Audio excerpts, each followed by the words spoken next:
So we're starting with the Nottingham offence. We'll watch the play first through one time and then we'll go and we'll talk through it.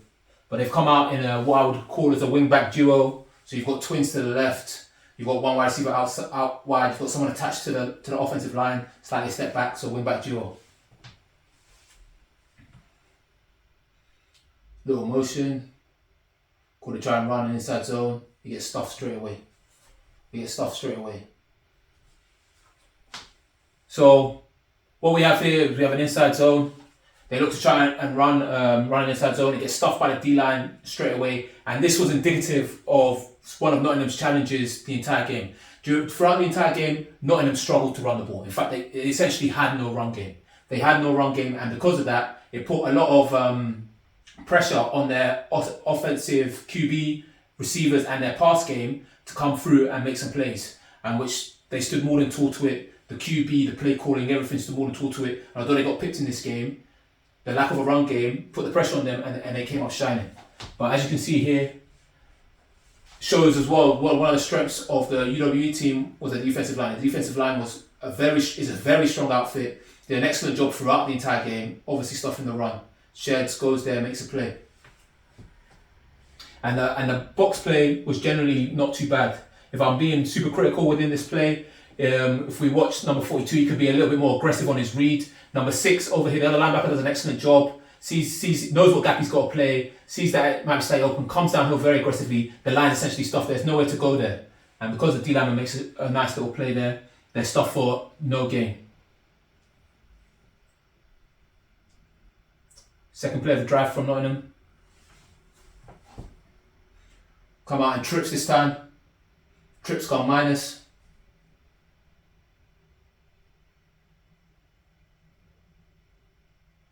Pass play, go for a deep shot. Nothing's coming of it. It's just all verts from this situation. From what I can see here, the QB looks to essentially the QB's already decided. The QB's decided pre-snap he's going to go to one of these two guys in the middle.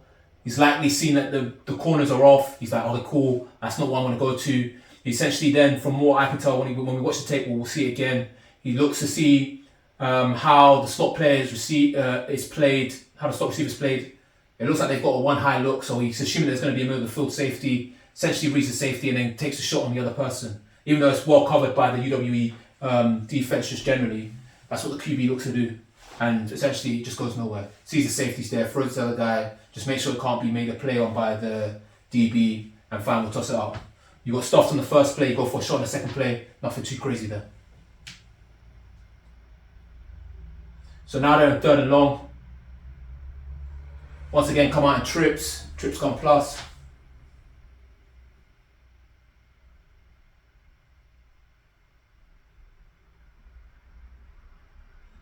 Nice little throw, they get a touchdown here. Nice block from the receiver. Lovely little touchdown that takes Nottingham ahead. So with this play, I've known some people in my circles have seen it as a design bootleg. I personally don't think it's a design bootleg. I think that this just shows the strength of the Nottingham QB, who had an excellent game here and has had excellent games throughout the season, as well as the receiver core and the chemistry in which they have. I personally think that what ends up happening here is that essentially we're in the trips gone plus look. The QB, he knows what his concept is. He's looking at this guy as the number 1 receiver on this concept. He wants to hit this guy initially, sees that's not open. Knowing that's not open and also knowing that, well, they've played UWE before, knowing that UWE have a strong front, he understands what his concept is on the backside and he looks to get towards it. And at that point, it essentially turns into a scramble drill from what I believe on this side. What I believe the concept is initially, I believe it's a stick concept. So what I believe it is that this guy's coming to hitch, this guy's going out, and essentially you have a fade along the numbers or along the sideline here. That's what I believe the concept is here. And I think it's a hitch from here. That's what he's looking to do. And he's looking to get a quick 5 yards, or maybe they have the guy catch the ball, make the guy miss and possibly get going. Just to get the offense moving. That's what I believe the concept is. I could be completely wrong, but that's what I believe it is. And then essentially what we end up seeing from all of this is that because they you'll see particularly the two slot receivers here. You'll see them as they're running their routes. They look at the QB. They see the QB scrambling, and then they essentially both go into a scramble mode where this guy. Let's go with blue. Where the number 2 receiver essentially takes his route and then carries it, turns it into a wheel up the sideline. The number 1 receiver, rather than sitting, works towards the sideline, and the number 3 receiver, number 1 receiver just continues with the route in which he's running. So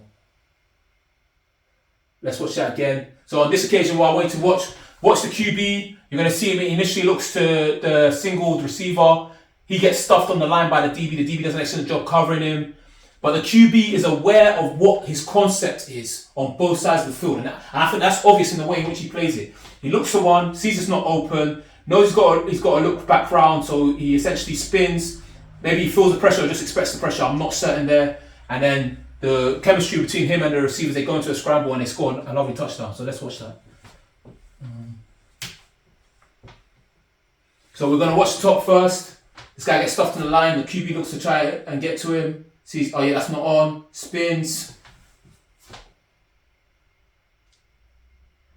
So the QB looks at number 1. Sees that's not on. Doesn't like that. I don't know whether he just knows what his pass pro is, or he's just expecting that guy. He knows that guy's on the running back, and the running back's going to give him the inside. I don't know what it is. Or maybe it is a design bootleg. As I said, I don't think it is. But then he realizes that's not on. Knows he's got a pass concept to this side. And as I said, what I thought it was is a stick. So I'm of the perception that this guy's initially going to sit here. This guy's going to work towards the out. This guy's just going to go downfield. This guy's going to work towards the out. This guy's just going to go downfield. Now, what ends up happening? You can see as he's working towards the out, looking for the ball, the receiver here gets eyes on the QB, sees the QB scrambling. He knows that at the time of the concept's now completely off. So he then goes and decides he's going to continue running. This person's running a route with a slight slow start, possibly to try and generate separation. But that's how he's running the route, the number 1 receiver. So you can see the number 2 receiver's looking at 1. Then, wait, let's see if we can get number 3 receiver. Yep, so then if you look at the number 3 receiver is also, as he's partly through his route, is watching 1.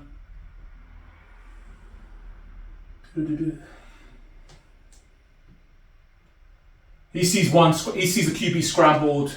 Because he sees the QB scrambled, he's now also looking to work towards the sideline. Essentially, these two go into a scramble drill. He's just running his route as normal. He sees he split the coverage, running downfield, number 1 receiver. So number 1 receiver does an initial jog to try and make it seem as though he's blocking or something of that nature. 2's basically ignoring him, looking at 13. 3 is staring down the QB like there's no tomorrow. And then he continues running the route, splits the two defenders. At this point, he knows he's behind the coverage. Number 19 knows he's behind the coverage. I believe it's a miscommunication from the safety and the corner. It's a miscommunication from the safety and the corner. QB does an excellent job to get himself a platform, looks downfield. These guys have all kept moving, kept the play alive. Gets the ball out there, catches it, then number 19 makes a play with his feet. The receiver on the other side comes and puts in a wonderful block. They go and get a touchdown. But I feel like this touchdown shows a lot of the strengths of the Nottingham offense and the way in which they played throughout this game. The way there was the chemistry between the QB and the chemistry between the QB and his receiver core. The way in which the QB went through his reads, but not only went through his reads, and I hope it's clear from this example, but there'll be other examples. It's clear when you watch the tape of this QB that he understands and knows what his concept is from both sides. So it's not the case in which he's looking for answers if it is stuffed on the initial read. When he looks at his number 1 option, he knows, okay, cool, my number 1 option isn't open. These are the next things I have to progress through in order to know what I'm going to look to throw the ball in. It's not that he's looking, oh, number 1's not open. Now I've got to look back around, figure out what routes they're trying to run, and then figure out who I'm going to throw to. He already knows that, and that's clear. And then they've clearly got chemistry because it turns into a scramble drill. But the strength of the QB here, his ability to make a throw, make a read, be calm under pressure, and the chemistry he had with the receivers and how the receivers played it as well. As I said, I believe it was a stick concept that they essentially went into scramble drill when they saw the QB had to go off platform. It's just excellent generally. And it also shows from the UWE side, this was one of the challenges they had throughout the game. As we highlighted in the initial play where they stuffed the run, their D-line, excellent. Absolutely excellent. They did a great job all game. They made it very difficult for the offensive O-line to get any sort of run game going. And although the offensive O-line did hold up, managed to let their QB get some throws, even though the QB was seeing pressure, the D-line did an excellent job. Their DBs, they matched up relatively okay against the Nottingham receiver core, but they clearly had a mistake prone to them because this is clearly a blown coverage. Like the defensive coordinator wouldn't just have someone running a fade wide open. And I believe the challenge that they've had here is essentially number 3 and number 2. One of them has messed up their assignment. Here. So, what's number 2?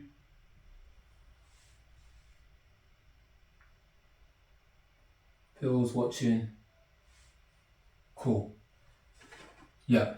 So in this world, number 2 is what opens up in zone. I don't know whether his assignment is to take this out and then pass this off onto number 3. The way number 3 opens up towards the middle of the field, also watching the QB. But number 3 has no idea.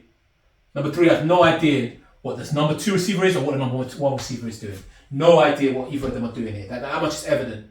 But the way in which he's bailing, maybe he's got a deep assignment. I'm not sure which one he has, but it's definitely a mess up between these two. One of them is meant to carry number 19 deep.